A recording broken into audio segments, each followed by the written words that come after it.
नहीं my dear friends, time सबके पास वही है यार। इसी 24 घंटे के अंदर अब्दुल कलाम हो गया, इसी 24 घंटे के अंदर तेंदुलकर हो गया, लता मंगेशकर हो गया, दुनिया भर के एग्जाम्पल है। तुम्हारे पास भी वही 24। कदर करना समय की। देखो कहते हैं कि दो तरीके से आदमी बदलता है, या खुद बदल जाए या समय उसको बदल देता है। लेकिन मैं आपको बता दूं कड़वा शब्द, खुद बदल गए तो ठीक, समय ने बदला में तो बड़ी तकलीफ होगी।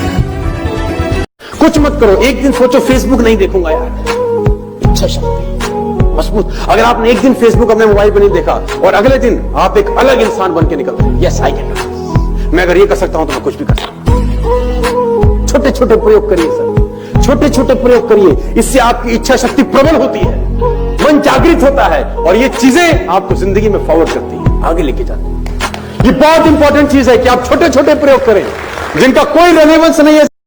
तो मैंने बोला यार you have to believe in God, if you want to become successful in life you have to believe in God. सबसे पहले मेरी पृष्ठभूमि है और ये मानता हूं कि आपको भगवान में अटूट विश्वास होना चाहिए, क्योंकि जहां से ये निकालेंगे वहां से कोई नहीं निकालेगा। जहां से ये निकालेंगे वहां से तुमको कोई नहीं निकालेगा, और जहां सब छोड़ देंगे ये नहीं छोड़ेगा।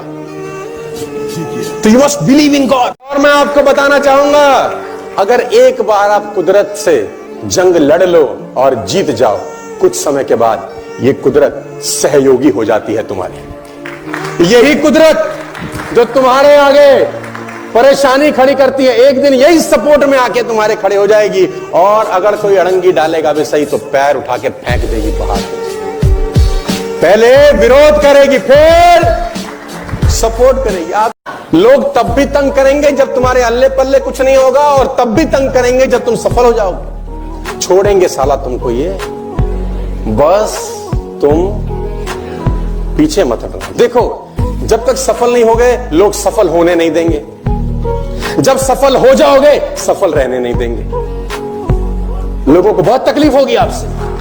जब तक सफल होगे नहीं सफल होने नहीं देंगे, जब सफल हो जाओगे सफल रहने नहीं। दिमाग से कसरत कराना ये एक नंबर का हरामखोर आइटम है। दिमाग ये उतना ही करता है जितना करवाते हो। मैं ईमानदारी से बता रहा हूं, आप इससे पूछो ये पानीपत कैसे जाएगा, ये पानीपत जाने का ही रास्ता बताएगा, जम्मू जाने का रास्ता नहीं बताएगा।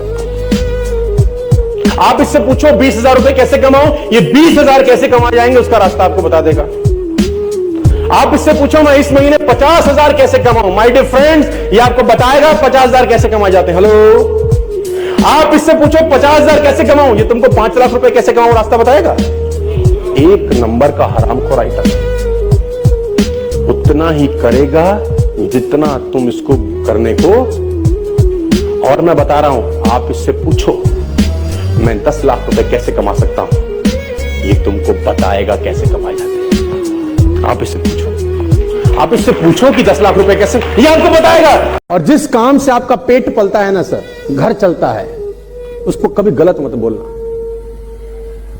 और कभी उसकी बुराई मत करना उस काम की। धंधा तो कभी बड़ा होगा कभी नीचे हो जाएगा, ये थोड़ी जब नीचे हो जाएगा तो काम बेकार है। हम तो मौसमों की तरह तुरंत बदल जाते हैं। पे आउट अच्छा तो उससे बढ़िया कंपनी कोई नहीं, पे आउट बेकार तो गलत फंस गए। बरसाती मेंढक। तो मैं आपसे सिर्फ इतना बताना चाहता हूं सर, जिससे पेट चलता हो, पेट पलता हो, आपका रसोई चलता हो, उस काम के लिए और हमेशा ये बोलना कि काम अच्छा है, बरकत होती रहेगी सर। जिस दिन आपने बोला ना ये काम कुछ नहीं कर रहा, आपकी रसोई खाली होती चालू हो जाएगी। मैंने बोला यही तरीका है यार। हम लोग डंडे के लोग हैं, जब तक डंडा नहीं पड़ता काम नहीं करते सर। मैं बता रहा हूं सर, जब 15 दिन छुट्टी होती थी ना स्कूल एग्जाम के अंदर, 15 दिन किसी एक पेपर में छुट्टी होती थी, टट्टू नहीं पड़ता कोई। एक दिन छुट्टी हो साला आग लगा देता है उसी एक दिन में। 15 दिन में क्या बोलता है, कल कर लूंगा, कल कर लूंगा। खाली रहना, हल्के रहना। मैं बता रहा हूं आपको, पैसा संभालना बहुत आसान है। आप मेरी बात को ध्यान से सुनो। पैसा संभालना फिर भी आसान है, लेकिन इज्जत संभालना बहुत मुश्किल काम होता है। आप जिस रास्ते पे चल पड़े हो वहां आपको पैसे भी आएंगे, इज्जत भी आएगी, बस है ना। वो कहते हैं ना, एक साइंटिस्ट पलवल में आ गया, साइंटिस्ट पलवल में आ गया, तो वो एक आदमी भैंस का दूध निकाल रहा था। तो उसने कहा सर पीजिए दूध। कह रहा दूध बाद में पीऊंगा, पहले इस भैंस को ले जाना यूनाइटेड स्टेट्स। उसने बोला सर जी क्या करेंगे? बोला काला भैंस हरा चारा खा के सफेद दूध कैसे देती है पहले ये देखूंगा मैं। How it is possible? दोस्तों, कितनी भी जनसंख्या बढ़ जाए, उसकी ऑक्सीजन की सप्लाई में कोई कमी है? मस्त सप्लाई है, और जब फट जाती है और ऑक्सीजन सिलेंडर लगता है, देखो कितने रुपए का आता है। और वो रोज दे रहा है गैलन ऑफ ऑक्सीजन कि जा बेटा मौज ले। बी थैंकफुल, बी थैंकफुल कि पैसा कमाने के लिए कुछ ना कुछ दांव पर लगाना पड़ता है यार, है ना। जब तक आप कुछ दांव पे नहीं लगाते ना तो पलट के कुछ आता नहीं है यार। वो कहते हैं जिंदगी कभी देती नहीं है, जिंदगी सिर्फ लौटाती है जो आप दिया होते हो उसको। जिंदगी कभी आपको देगी नहीं, जिंदगी आपको सिर्फ लौटाएगी। क्या लौटाएगी? जो आप उसको कभी ना कभी किसी भी रूप में दिए होगे। सबसे बड़ा सुख, मुझसे किसी ने पूछा क्या है, तो मैंने बोला सबसे बड़ा सुख यह है कि आपको आपकी पसंद का काम मिल जाए। आपको अगर आपकी पसंद का काम मिल जाता है तो ये सबसे बड़ा सुख है। वो काम अगर छोटा भी हो तो भी आपको बड़ा लगता है, और नापसंदी का काम बड़ा भी हो तो भी छोटा लगता है। प्रसन्नता ईश्वर का एक दिया गया बड़ा अनुपम वरदान है यार। प्रसन्न मन में ईश्वर का निवास होता है, ऐसा कहा गया है। ग्रंथ कहते हैं कि प्रसन्न मन में ईश्वर का निवास हुआ है। तो जो आदमी प्रसन्न है ना, ईश्वर साथ ही रहता है उसके। और जो आदमी मुस्कुरा नहीं रहा, चांडाल उसके इर्द गिर्द नाचते हैं। अगर दाएं हाथ से दें तो बाएं हाथ को, और हमारे यहां तो उल्टा है। हमारे यहां तो पंखों पे लगा जाता है, फला की याद में दान। वो आदमी मरने के बाद भी घूम ही रहा है चकरघंटी की तरह। देखा होगा आपने, मेरी बात को अदरवाइज मतलब किसी ने किया हो तो ऐसे, मतलब बताने की क्या जरूरत है। और तो और मैंने शमशान घाट के बेंचों पे लिखा देखा है, फला की याद में दिया गया। तो बताने की जरूरत होती है क्या? हाँ? जिसको पता चलना है ना उसको चल जाएगा, लिखने की जरूरत। वो कह रहा है मैं तो देने के लिए बैठा हूं, तू लेता ही नहीं है यार। जिसको दे रहा हूं उसमें और तेरे में कोई भेद नहीं है। भगवान की नजर में दो बच्चे अलग नहीं हो सकते यार। मां बाप की नजर में क्या दो बच्चे अलग हो सकते हैं? नहीं। तो भगवान की नजर में भी दो बच्चे अलग, एक को ज्यादा एक को कम, इसीलिए एक को ज्यादा एक को कम, इसीलिए क्योंकि ज्यादा जिसको दिया जा रहा है वो ज्यादा कर भी रहा है। कौन जिम्मेदार है अगर आप पैसे नहीं कमा सकते? कोई जिम्मेदार नहीं है दोस्त। किसने मना किया है कि आप और हम ज्यादा से ज्यादा पढ़ें? किसने आपको मना किया है कि हम स्वस्थ रहें? कौन आपको रोकता है पैसे कमाने से? नोबडी।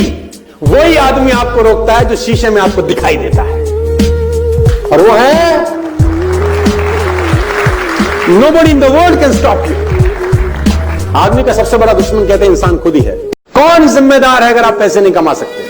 कोई जिम्मेदार नहीं है दोस्त। किसने मना किया है कि आप और हम ज्यादा से ज्यादा पढ़ें? किसने आपको मना किया है कि हम स्वस्थ रहें? कौन आपको रोकता है पैसे कमाने से? नोबडी। वही आदमी आपको रोकता है जो शीशे में आपको दिखाई देता है, और वो है nobody in the world can stop you. आदमी का सबसे बड़ा दुश्मन कहते हैं इंसान खुद ही है। जिंदगी में ना मुसीबतें चाय में जमी हुई मलाई की तरह होती है। ध्यान से सुनना। जिंदगी में, चलो मान लेते हैं आप चाय पी रहे हैं और ऊपर एक वर्क जम जाता है, मलाई बोलते हैं उसको। क्या करते हैं? हटा के पी लेते हैं। तो जिंदगी में मुसीबतें चाय में जमी हुई मलाई की तरह होती हैं। कामयाब आदमी वही है जो मलाई को फूंक मार के साइड कर दे और चाय पी जाए। अब वो रोएगा थोड़ी ना यार, मलाई आगे मैं क्या करूं? अबे साइड कर, पी। तो चुनौतियां साइड करो, साला बढ़ो आगे। और कहते हैं कि जो आदमी मन के साथ जीता है वो साधक नहीं होता। जो आदमी मन के साथ जीता है वो साधक नहीं होता। जो संकल्प के साथ जीता है वो साधक होता है। जिंदगी में ना मुसीबतें चाय में जमी हुई मलाई की तरह होती है। ध्यान से सुनना। जिंदगी में, चलो मान लेते हैं आप चाय पी रहे हैं और ऊपर एक वर्क जम जाता है, मलाई बोलते हैं उसको। क्या करते हैं? हटा के पी लेते हैं। तो जिंदगी में मुसीबतें चाय में जमी हुई मलाई की तरह होती हैं। कामयाब आदमी वही है जो मलाई को फूंक मार के साइड कर दे और चाय पी जाए। अब वो रोएगा थोड़ी ना यार, मलाई आगे मैं क्या करूं, अबे साइड कर पी, तो चुनौतियां साइड करो साला, बढ़ो आगे।